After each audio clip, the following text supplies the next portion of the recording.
You know how they say all good things come in threes? Well, we're going from 3 waterfalls to a tale of 3 countries. Whether you're French, British, or American, you'll find a slice of your history at Old Fort Niagara. Good day, I'm Robert Emerson. I'm director of Old Fort Niagara.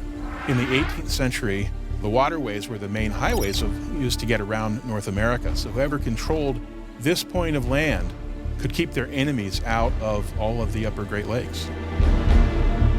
Where we're standing are the main ramparts, and these were built between 1755 and 1757 by the French. France held control of the fort until 1759, when Britain took it over after a 19-day siege during the French and Indian War. Well, I'm dressed as an officer in the French troupe de terre. About 149 of these men were sent here in 1759 to defend the fort against the attack by the British. Fast forward to the American Revolution, where the British held control over the fort until they were forced by treaty to yield it to the United States in 1796. The United States holds it until the War of 1812, and in December of 1813, the British again attacked. This time, in the pre-dawn hours of December 19th, they surprise the fort and capture it within about 30 minutes.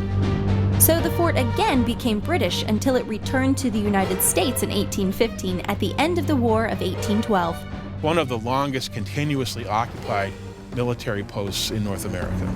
And although the fort belonged to the French, then the British, then the Americans, then the British again, and then finally back to the Americans for good, at least one thing stayed the same throughout. This was called Fort Niagara by the French, by the British, and by the Americans, so it has continuity of name.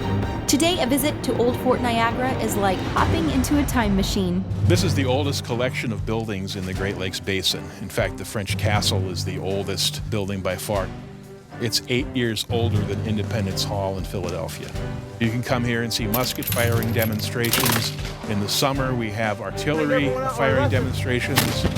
You'll see the trade room where the trader stored his goods to trade with the Native Americans. You'll see barracks rooms that are furnished, showing how you packed 20 soldiers into a single room. Absolutely no privacy whatsoever. And when you walk through there today, you'll see it looking much as it did in the 1750s. Old Fort Niagara has been around for so long, it'll be hard to absorb all of its history in just one visit. Fort Niagara has a long history, and one of the things that we're able to do is to portray 3 different time periods on a regular basis. So our programs are always different. You might have come here once and you won't see the same thing again.